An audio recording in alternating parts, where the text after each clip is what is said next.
Telugu young directors ఛానల్కి స్వాగతం సుస్వాగతం. Film making step by step అనేటువంటి భాగంలో మనం సినిమా నిర్మాణం ప్రారంభం నుంచి అంటే ఫ్లాష్గా వచ్చినటువంటి ఒక థాట్ నుంచి దాని సినిమాగా ఎలాగా మారుతుంది అనేటువంటి క్రమాన్ని మనం తెలుసుకునేటువంటి ఇన్ఫర్మేషన్ ఈ వీడియోలో ఉన్నాయని మనం చెప్పుకున్నాం. దానిలో భాగంగా దాదాపుగా ఇప్పటికి నేను 9 ఎపిసోడ్ల దాకా పెట్టాను ప్లేలిస్ట్లో. దానిలో దానిలో ఫిలిం ఎలిమెంట్స్ అంటే ఏంటి, తర్వాత ఫిలిం ఫార్మేట్ అని ఒక ఎపిసోడ్లో పెట్టాను. తర్వాత ఒక ఎపిసోడ్లో ఏదైనా ఒక ఫ్లాష్గా వచ్చినటువంటి థాట్ని ఐడియాగా ఎలా మార్చుకోవాలి, పాయింట్ లేదా ఐడియా లాగా లైన్ లాగా ఎలా మార్చుకోవాలి, దాన్ని ఎలా రాసుకోవాలి, దాని ఇంపార్టెన్స్ చెప్పాను. స్టోరీ డిస్కషన్ చేసుకుని ఎట్లా జరుగుతుంది అనే దానిలో సినిమాలో స్టోరీ డిస్కషన్ ఎలా చేస్తారు, స్టోరీని ఎలా ఎక్స్పాండ్ చేస్తారని ఒక ఎపిసోడ్లో ఎక్స్ప్లెయిన్ చేయడం జరిగింది. స్టోరీ ఎక్స్పాన్షన్ అనేది దాదాపుగా 2 ఎపిసోడ్లో ఎక్స్ప్లెయిన్ చేశాను. అంటే ఏ విధంగా దాన్ని డెవలప్ చేస్తారు, తర్వాత మైండ్ మ్యాపింగ్ అనేది చేయడం అనేది, మైండ్ మ్యాపింగ్ అంటే ఏంటి, మైండ్ మ్యాపింగ్ ఎలా చేస్తారు, తర్వాత క్యారెక్టర్ ఎక్స్పాన్షన్ ఎలా చేయాలి, క్యారెక్టర్ని ఎలా పెంచుకోవాలి, మనం కథలో ఉన్నటువంటి క్యారెక్టర్లని ఎలా క్రియేట్ చేయాలి, వాటిని ఎలా డెవలప్ చేయాలి అనేటువంటి దానిలో ఎక్స్ప్లెయిన్ చేశాను. How to right a 1 line order అనేటువంటి ఒక ఎపిసోడ్. అంటే జనరల్గా మనం కథ రాసుకున్న తర్వాత ఏం చేస్తుంటే 1 లైన్ ఆర్డర్ తయారు చేస్తాం. ఈ 1 లైన్ ఆర్డర్ యొక్క ఇంపార్టెన్స్ ఏంటి, ఎలా వేయాలి అనేది ఎక్స్ప్లెయిన్ చేశాను.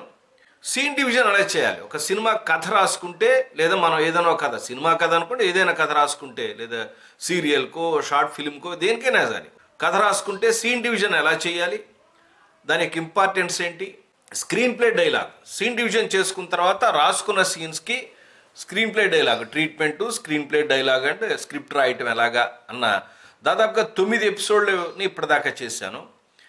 ఈ 10వ ఎపిసోడ్లో ఏం చెప్పదలుచుకున్నానంటే, ఇప్పటికి మనకి స్క్రీన్ ప్లే డైలాగ్తో ఒక స్క్రిప్ట్ వచ్చింది. ఆ స్క్రిప్ట్ని రీరైట్ చేసుకుని ఫైనల్ స్క్రిప్ట్ ఎలా తయారు చేసుకుంటారు అనే విషయంతో నేను క్లోజ్ చేస్తాను. ఇది చాలా సింపుల్ మ్యాటరు, కానీ చాలా ఇంపార్టెంట్ మ్యాటరు. అందుకని నేను ఇది గట్టిగా చెప్పడం జరుగుతుంది. ఎవరైనా చూడని వాళ్ళు ఉంటే ఇప్పటిదాకా ఈ ప్లేలిస్ట్ చూస్తే ఈ పార్ట్తో ఏమవుతుందంటే స్క్రిప్ట్ రైటింగ్ పార్ట్ అంటే ఎలా అంటే ఒక థాట్ నుంచి ఒక స్క్రిప్ట్ లాగా డైలాగు స్క్రీన్ ప్లే ఉన్న స్క్రిప్ట్గా ఎలా డెవలప్ చేస్తారు, స్టెప్స్ అర్థం చేసుకుంటాయి. డీటెయిల్స్ కావాలంటే మళ్ళీ మనం కొత్త ఎపిసోడ్ చేసుకుందాము. ఈ ఎపిసోడ్లో మనం రీరైటింగ్ స్క్రీన్ ప్లే, ఆ తర్వాత ఫస్ట్ స్క్రిప్ట్ ఎలా తీసుకొస్తారనే విషయాన్ని మనం సింపుల్గా నేను చెప్పడానికి ప్రయత్నం చేస్తాను. దయచేసి చూడని వాళ్ళు ఉంటే ఆ ఎపిసోడ్లన్నీ కూడా చూడటానికి ప్రయత్నించండి. ఈ రీరైటింగ్ స్క్రీన్ ప్లే అనేటువంటి ఈ పార్ట్ ఏదైతే ఉందో, ఇది సాధారణంగా నేను ఒక చిన్న బిట్గా చెప్తున్నాను, కానీ సినిమాల్లో స్క్రిప్ట్ రాస్తానే ఉంటారు. ఇప్పుడు మనం స్క్రిప్ట్ అని ఉంటాం, మీరు బిగినర్స్ కాబట్టి మీ దగ్గర ఒక్కళ్ళే ఉన్నారు, మీరు కూర్చుని ఇంట్లో ఎక్కడో మీ రూమ్లో రాసుకుంటూ ఉంటారు. సినిమా డిస్కషన్ జరిగే ఆఫీసుల్లో రైటర్స్ ఉంటారు, వాళ్ళ అసిస్టెంట్స్ ఉంటారు, డైరెక్షన్ డిపార్ట్మెంట్ వాళ్ళు, మిగతా ఎవరైనా ఇంట్రెస్టెడ్ పీపుల్ కూడా ఆ డిస్కషన్లో కూర్చుని డెవలప్ చేస్తూ ఉంటారు. బాగా పేరున్న రచయితలు అయితే వాళ్ళ దగ్గర అసిస్టెంట్స్ పనిచేస్తారు. వాళ్ళకు కూడా కొంత వర్క్ అప్ చెప్పి వాళ్ళు చేసిన వర్క్ని వీళ్ళు ఫైన్గా చేసి ప్రొడ్యూసర్స్కి, డైరెక్టర్కి అందిస్తూ ఉంటారు. అదంతా వేరే ఒక చాప్టర్. సో వాళ్ళు డిస్కస్ చేయడానికి చాలా ఎక్కువ స్కోప్ ఉంది. అంటే మనుషులు దొరుకుతారు, వాళ్ళు అంటే ఒకే కథ మీద ఆలోచించడానికి మనుషులు దొరుకుతారు. కానీ మీరు సొంతంగా ఇళ్లల్లో రాసుకున్నప్పుడు, లేదా మీ రూముల్లో కూర్చుని స్టడీ రూమ్స్లో కూర్చుని రాసుకుంటున్నప్పుడు మనకి ఇటువంటి అవకాశం దొరకదు. కొద్దిగా చెప్పాలంటే మీ ఫ్రెండ్స్ ఎవరైనా సర్కిల్ ఉంటే 2-3 పెట్టుకుని మనం కొంత డిస్కషన్ పార్ట్ని మనం కంటిన్యూ చేయడానికి అవకాశం ఉంది. కానీ ప్రొఫెషనల్ వే ఆఫ్ డిస్కషన్ చేయడానికి మనకి మన ఇళ్లలో కొంచెం దొరకదు. సో మనమే ఎలా రీరైట్ చేసుకోవాలి, ఏ పాయింట్స్ మీద ముందుకెళ్ళాలి మనం అనేది ఒక్కసారి మనం అవగాహన చేసుకుందాం. స్క్రిప్ట్ ఏదైనా రాసిన తర్వాత మళ్ళీ చదువుకొని రీరైట్ చేయటం అనేది చాలా ఇంపార్టెంట్. ఇది first step. First read your script. మీరు ఎంతో ఇంటెన్షన్తో చాలా ఆలోచన చేసి, మీరేదో ఒక థాట్ మిమ్మల్ని ప్రొవోక్ చేసి రాయాలని మదనపడి మానసికంగా ఎంతో ఒక సంఘర్షణ పడి మీరు ఈ కథను రాస్తారు, స్క్రిప్ట్ను రాస్తారు, లేదా రకరకాల స్టెప్స్ వేసి డైలాగ్ స్క్రిప్ట్ కూడా రాసుకుంటారు. ఇదంతా ఒక ఎత్తు అయితే, మీరు రాసిన దాన్ని చదవటం ఒక ఎత్తు. మీరు రాసింది మీకు అంటే రాస్తూ ఉన్నప్పుడు, ఆలోచన చేస్తున్నప్పుడు మనకు వచ్చిన ప్రతి థాట్ చాలా బాగుంటుంది. ఈ సందర్భంగా తెలుగులో ఉండే ఒక అతి సాధారణమైనటువంటి ఒక చిన్న సామెతను నేను చెప్తాను. కాకి పిల్ల కాకి ముద్దు. మనం రాసింది మనకు చాలా అద్భుతంగా ఉంటుంది. మనలాగా ఇంకొకడు రాయనే రాయలేడు. ఒకవేళ డైలాగ్ రాసామనుకోండి, అద్భుతమైన డైలాగ్ రాసామనిపిస్తూ ఉంటుంది. కామెడీ రాస్తే పగలబడి మనకు లోపల లోపల నవ్వు వస్తుంది, కానీ మనం చదివితే ఎవరు నవ్వను కూడా నవ్వరు. ఒక్కోసారి మీరు అదే షూట్ చేస్తే వేరే వాళ్ళు చూసి నవ్వచ్చు కాక, అది వేరే సంగతి. కానీ చెప్తున్నప్పుడు వేరే ఎవరికి నవ్వు రాదు. ఇదేంటి విచిత్రంగా ఉంది అనిపిస్తూ ఉంటుంది.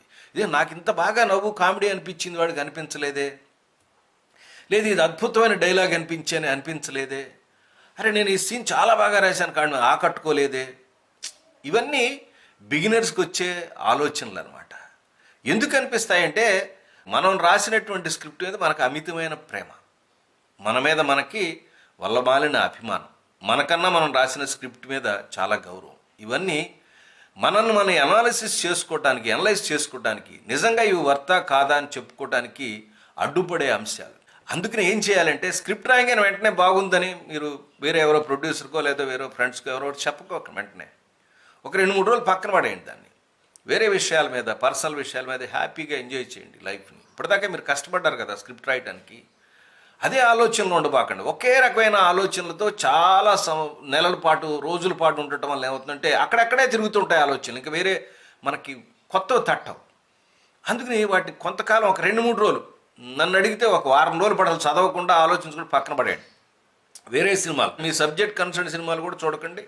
వేరే ఏదో నావెల్ చదువుకోండి, బుక్ చదువుకోండి, ఫ్రెండ్స్తో ఎంజాయ్ చేయండి, సినిమాలు చూడండి, ఫ్యామిలీ ఫంక్షన్స్కి, ఇలా సంథింగ్ యువర్ హాబీస్ ఉంటాయి. పెంట్స్ పెంచడం, ఇంకోటి మొక్కలు, రకరకాల ఏవైతే ఉంటాయో హ్యాబిట్స్ ఉంటాయో, first divert your mind from your thoughts. మీరు రాసినటువంటి స్క్రిప్ట్ మీద నుంచి మీరు కొంచెం డైవర్ట్ పక్కకి వెళ్ళండి. ప్రశాంతంగా మైండ్కి కొంచెం ఆలోచన ఇవ్వండి, కొంచెం నిలకడగా ఆలోచించే పరిస్థితి ఇవ్వండి. తీవ్రమైన ఆలోచన చేస్తున్నప్పుడు మనిషి యొక్క ఆలోచన చాలా, మైండ్ అనేది చాలా ఊగిసలాడుతూ ఉంటుంది, చాలా టెన్షన్గా ఉంటుంది. దాని నుంచి ఫస్ట్ రిలీవ్ చేయాలి. ఇది చాలా ఇంపార్టెంట్. ఇదేంటండి రీరైటింగ్ స్క్రిప్ట్ అనే దానికి ఇంత ఇంపార్టెంట్ చెబుతున్నారంటే అసలు ఇంపార్టెంట్ పాయింటే ఇది. సినిమా రాయటం ఒక ఎత్తు అయితే, సినిమాని రీరైటింగ్ స్క్రీన్ ప్లే అనేది అది అత్యంతమైన ఇంపార్టెంట్ స్క్రిప్ట్ అనమాట బిగినర్స్కి. అందుకోసం నేను ఇంత చెప్పాల్సి వస్తుంది, ప్రత్యేకంగా ఒక ఎపిసోడ్ చేయాల్సి వస్తుంది అనమాట. ఫస్ట్ ఒక వారం రోజులు మనం వదిలిపెట్టమని చెప్పాను కదా ఫస్ట్ స్టెప్లో. నెక్స్ట్ స్టెప్లో పెన్సిలు, పెన్ను, రబ్బరు ఇట్లాంటి ఎటువంటి వస్తువులు లేకుండా ప్రశాంతంగా, మొబైల్ ఫోన్లు వాళ్ళు వీళ్ళు డిస్టర్బ్ చేస్తారు, వాళ్ళు పిలిచారు ఈ పనికి ఆ పనికి టెన్షన్, లేదా అర్జెంటుగా ఆఫీస్కి వెళ్ళాలి, ఇట్లాంటి టెన్షన్స్ ఏం లేకుండా ప్రశాంతమైన మీ టైంని మీరు ఎంచుకోండి. ఆ టైంలో మీరు రాసిన స్క్రిప్ట్ని డిస్టర్బెన్స్ లేకుండా బిగినింగ్ నుంచి చిట్ట చివరి దాకా వరుసగా అలా చదువుకుంటూ వెళ్ళిపోండి. మీకు అసలు ఆలోచించేది ఇప్పుడే పెన్సిల్ పెన్ను పెట్టి కరెక్ట్ చేద్దాం అనేటువంటి దిక్కుమాలిన ఆలోచనకు రావాకండి. ఫస్ట్ చదవండి మీరేం రాశారు, ఫస్ట్ మిమ్మల్ని మీరు అవగాహన చేసుకోండి. అసలు మీరేం రాశారో, దేని తర్వాత ఏమొస్తుందో మీరు చదువుతుంటే మీ మైండ్లో మీరు రాసినటువంటి స్క్రిప్ట్ అనేది సినిమా రూపంలో విజువల్గా మీ మైండ్లో తిరుగుతుందా, క్రియేట్ అవుతుందా లేదా అన్నది ఎంజాయ్ చేయండి. ఫస్ట్ ఆఫ్ ఆల్ మీరు రాసినటువంటి మీ స్క్రిప్ట్ మీరు ఎంజాయ్ చేయండి. ఫస్ట్ రీడింగ్ అనమాట. మీరు రాసింది మీకు బాగుందనిపించిందా, బాగాలేదనిపించిందా, ఇగో ఈ సీన్ బాగాలేదురా, ఇది మళ్ళీ రీరైట్ చేద్దాం, ఇలాంటి ఆలోచన కూడా పెట్టుకోకుండా జస్ట్ ఎవరో ఒక స్క్రిప్ట్ ఇచ్చారు, ఒక బుక్ ఇచ్చారు, చదవమన్నారు, మీరు చదివి మీరు ఒపీనియన్ ఎట్లా చెప్తారు, అలాగే మీరు ఫస్ట్ చదివేసేయండి, తర్వాత సంగతి తర్వాత ఆలోచిద్దాం. ఇది చాలా ఇంపార్టెంట్. ఈ టైంలోనే చాలా డిస్కషన్స్, రకరకాల కరెక్షన్స్, ఫస్ట్ చదువుతున్నప్పుడే కరెక్షన్ చేద్దామని చెప్పి అనుకుంటూ ఉంటారు. అలాంటి పని చేయకండి. ఫస్ట్ ప్రశాంతంగా చక్కగా చదవండి. ఎవరో కొత్త రచయిత రాసి స్క్రిప్ట్ మీ చేతిలో పెడితే మీరు చదువుతున్నారన్న భావన, మీదే స్క్రిప్ట్ ఇంత కష్టపడి రాశాను, ఏం రాశాను రా నేను అని జబ్బలు చర్చుకోబోకండి. ఎందుకంటే మనం రాసింది ప్రపంచం చూసి అద్భుతం అనాలి. తీసిన సినిమా చూసి అందరూ జేబులో ఉన్న డబ్బులు తీసి టికెట్లు కొనుక్కుని రావాలి. దానికి అంత శక్తి కావాలి. మనం రాసిన స్క్రిప్ట్కి అంత శక్తి కావాలి, దాంతో ఎనర్జీ కావాలి, అంత క్రియేటివిటీ కావాలి. అదంతా అందించాలి కదా, అప్పుడే కదా జనాలకి పనికొచ్చే స్క్రిప్ట్ అయ్యేది. ఇప్పుడు థర్డ్ స్టెప్లోకి రండి. ఒక పెన్సిల్, ఒక రబ్బర్ తీసుకోండి. పెన్నులు వద్దు, కొట్టివేతలు వద్దు. ఆ మార్జిన్స్లోనో ఎక్కడో అక్కడ మీరు ప్రతి సీన్ చదవండి. ప్రతి సీను, ప్రతి యాక్ట్, మీరు రాసినటువంటి స్క్రిప్ట్లో యాక్ట్ 1 ఎక్కడ దాకా ఉంది, యాక్ట్ 2 ఎక్కడ స్టార్ట్ అయింది, యాక్ట్ 2 ఎక్కడ ఎండ్ అయిపోయింది, యాక్ట్ 3 ఎక్కడ స్టార్ట్ అవుతుంది, ఎక్కడ ఎండ్ అవుతుంది. ఒక 15-20 నిమిషాలు, ఇప్పుడు suppose for example first scene దగ్గర స్టార్ట్ చేశారనుకోండి, ప్లాట్ పాయింట్ 1 దాకా యాక్ట్ 1 అని పెట్టుకోండి. దాదాపు 15-20 సీన్లు ఉంటాయి. ఈ 15-20 సీన్లని ఒకసారి చదువుకుంటే వెళ్ళండి. అలాగే యాక్ట్ 2ను కూడా చదువుకుంటే వెళ్ళండి. చక్కగా యాక్ట్ 2లో ఫస్ట్ హాఫ్ ఆఫ్ యాక్ట్ 2 ఎట్లా ఉంది, సెకండ్ హాఫ్ ఆఫ్ యాక్ట్ 2 ఎట్లా ఉంది, తర్వాత యాక్ట్ 3 ఎలాగుంది. సో ఈ ఫస్ట్ బిగినింగ్ ఓపెనింగ్స్ ఎలా ఉంది ఇక్కడ, రెండోది ప్లాట్ పాయింట్ 1 ఎక్కడ ఎలా ఉంది, తర్వాత ఎక్కడైనా మనం ఈ కథ ఇలా రాసుకుంటా సీన్స్ అన్నీ వెళ్తామంటే మనం రాసిన సీన్లో ఒక చిన్న పించ్ పాయింట్ ఏమైనా ఉందా, ఇంటర్వెల్ బ్లాక్ ఎట్టా రాసాము, తర్వాత పించ్ 2 ఎలాగుంది, తర్వాత ప్లాట్ పాయింట్ 2 ఎక్కడొచ్చింది, ఏ సీన్తో వచ్చింది, తర్వాత సీన్ని ఎలా ఎండ్ చేసాం లేదా సినిమాని ఎలా ఎండ్ చేసాం అనే విషయాలు మాత్రం మీరు చదువుతూ ఉన్నప్పుడు, బ్లాక్ వైజ్గా చదువుతూ ఉన్నప్పుడు గుర్తుపెట్టుకోండి. ఈ 5 పాయింట్లు కరెక్ట్గా ఉన్నాయి లేదా అంటే ఓపెనింగ్ సీక్వెన్సు, తర్వాత ప్లాట్ పాయింట్ 1, తర్వాత మిడ్ పాయింట్, ప్లాట్ పాయింట్ 2, తర్వాత ఎండ్ సీక్వెన్స్ లేదా క్లైమాక్స్, అలాగే పించ్ 1, పించ్ 2, ఈ 5-6 పాయింట్లు ఉన్నాయా లేదా, సీన్స్ ఉన్నాయా లేదా చూడండి. ఇంతవరకు ఐడెంటిఫై చేయండి అంతే చదివేసి. ఆ తర్వాత ఫస్ట్ చేయాల్సిన పని ఏంటంటే అసలు ఈ కథని ఏ పాయింట్ మీద రాద్దాం అనుకున్నాం. జనరల్గా అడిగితే సిట్ ఫీల్డ్ ఏమంటాడంటే ఎస్ఎస్ రాయమంటాడు. మనం ముందు ఆలోచన చేసుకోండి, అసలు నేను ఈ పాయింట్ ఎందుకు అనుకున్నాను, అలానా పాయింట్ మీద అనుకున్నాను కదా. ఇద్దరు లవర్స్ ఇలా చేసి పెద్దవాళ్ళని ఊళ్ళని ఎదిరించి ఇంట్లోంచి పారిపోకుండా వాళ్ళ మధ్య తిరుగుతూ, లేదా వాళ్ళను ఒప్పించో లేకపోతే వాళ్లే వీళ్ళని పెళ్లి చేసుకుంటా అనిపెట్టేట్టుగా చేసామని ఇట్లా అనుకున్నాను కదా నేను. అలా కాకుండా ఏదో పారిపోయినట్టు రాసేసానేంటి అంటే మీకు ఇనిషియల్గా థాట్ ఎక్కడి నుంచి వచ్చింది, మిమ్మల్ని ప్రొవోక్ చేసిన పాయింట్ ఏంటి అని ఆలోచించుకొని మీరు ఫస్ట్ ఏ పాయింట్ మీద కథ రాద్దాం అనుకుంటున్నారో అది ఫస్ట్ రాసుకోండి. నేను పలానా పాయింట్ మీద కథ రాద్దాం అనుకున్నాను, కానీ చివరికి ఇది ఇట్లా అయిపోయింది.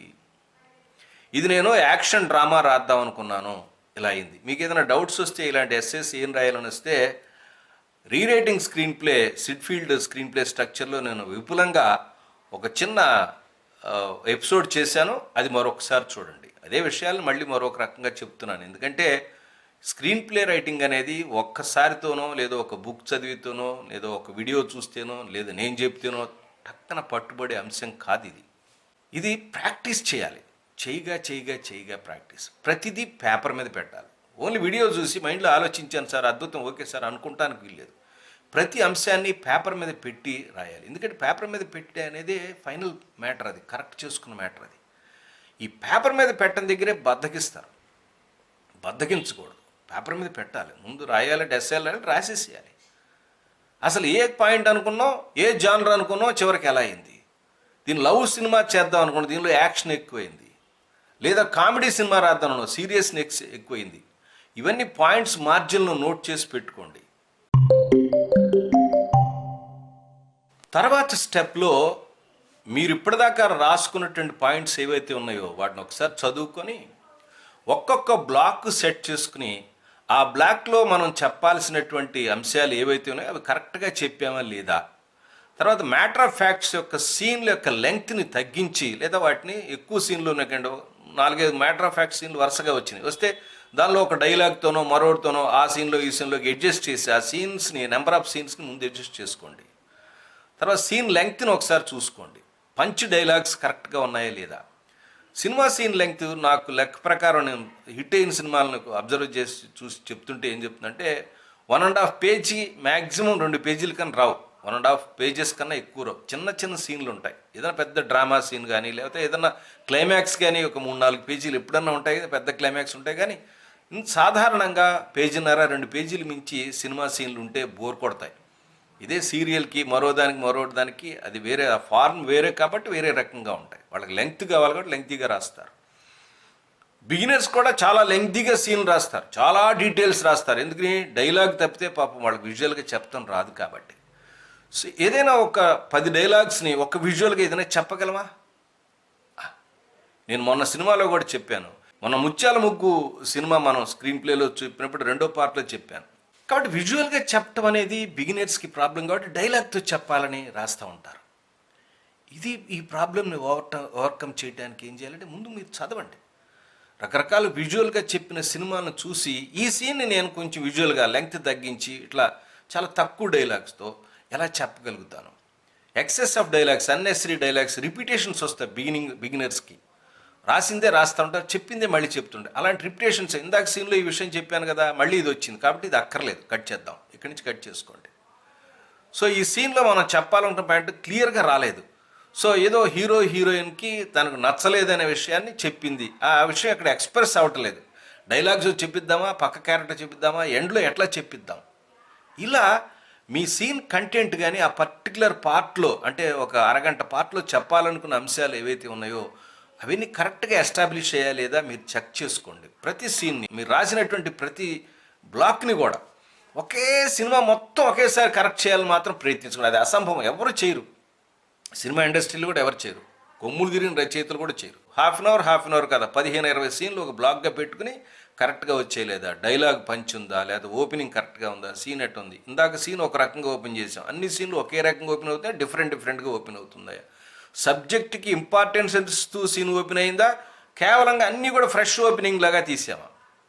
ఇది ఆలోచించుకుంటా కొత్త విధానాలు ఎక్కడైతే ఉండదు. సీన్ ఓపెనింగ్స్ ఎలా తెలుస్తాయి మనకనంటే, సినిమాలు చూస్తున్నప్పుడు సీన్ ఓపెనింగ్ ఎట్లయింది, క్లోజ్ అయింది. ఇదివరకంటే పాతకాలంలో సినిమాలు చూడాలంటే అట్లా నేర్చుకోవాలంటే వాళ్ళకి సినిమా థియేటర్కే మాటికి వెళ్ళాలి, లేదా బాగా సినిమాలో ఉన్న వాళ్ళైతే ఏదైనా సినిమా థియేటర్ ఉంటే ప్రింట్ని ప్రొజెక్ట్ చేసి చూసుకోవాలి, అంత కష్టం అయ్యేది. తర్వాత వీసీపీ క్యాసెట్లు వచ్చి క్యాసెట్లు వేసి కొంతకాలం చూశారు. ఇవాళ మీకు ఎంత అవకాశం ఉందంటే, ఏదైనా ఒక సీన్ని లేదా ఒక సినిమాను చూస్తున్నారంటే దాన్ని ఎన్ని వందల సార్లు మీరు చూడొచ్చు. మీరు అనాలిసిస్ రాసుకోవచ్చు, మీరు రాయకపోతే చాట్ జీపీటీ లాంటికి గివ్ అనాలిసిస్ అని చెప్పి, నేను ముత్యాల ముగ్గు గురించి సినిమా నా ఒపీనియన్ చెప్తున్నాను. సినిమాని what is importance of greatness of ముత్యాల ముగ్గు తెలుగు ఫిలిం బాపు అని కొట్టారనుకోండి, బోల్డ్ ఇన్ఫర్మేషన్ వస్తుంది. నేను చెప్పక్కర్లేదు, నేనేమి చాట్ జీపీటీ దాన్ని సపోర్ట్ చేయట్లేదు, నా భావన ఏదైనా ముందో నేను చెప్పాలి కాబట్టి చెప్తున్నాను నేను. సో సాధనాలు చాలా వచ్చినాయి మీకు నేర్చుకోవటానికి. సీన్ ఎట్లా ఓపెన్ అవుతుంది, ఎలా క్లోజ్ అవుతుంది, దానిలో ఏ ఇంపార్టెంట్ పాయింట్ ఏంటి, ఎలా హైలైట్ చేశాడు, ఎలా షార్ట్ తీశాడు, ఏ యాంగిల్స్ పెట్టాడు, ఏ యాంగిల్ ఎందుకు పెట్టాడు, ఇన్ని విషయాలు మీరు తెలుసుకోవచ్చు. సినిమాలు చూడటం ద్వారానే వస్తుంది. ఇది ఒక చూడటం, సినిమాలు చూడటం అనేది కూడా ఒక రకమైన వ్యసనంగా ఉండాలి రచయితలకు కానీ దర్శకులకు కానీ, దర్శకులు అవ్వాలనుకునే వాళ్ళకి, నటులకు కూడా, క్రియేటివ్ పర్సన్స్కి, అందరికీ కూడా. సినిమాలే కాదు, ఏ ఆర్ట్ మీద ఉంటే ఆ ఆర్ట్కి వ్యసనం ఇవ్వాలి. రాసేవాడు అనుకోండి బాగా చదువుతూ ఉండాలనే మాటను చూసి ఇది చాలా ఇంపార్టెంట్. మీరు ఏ రంగంలో క్రియేటివ్ అవ్వాలన్నప్పటికీ బుక్ పట్టుకుని చేతితో చదవటం అనేది ఫస్ట్ అండ్ ఫండమెంటల్ ప్రిన్సిపల్. అప్పుడే మీ బ్రెయిన్లో క్రియేటివిటీ అనేది కొత్తగా క్రియేట్ అవ్వటం, అంటే చదువుతున్న టెక్స్ట్ విజువల్గా మారటం అనే ప్రాసెస్ ఏదైతే ఉందో దానికి ట్రైనింగ్ ఈ బుక్ చదవటం అనేది. నేను ఎందుకు చెప్తున్నాను అర్థమవుతుందో మీకు?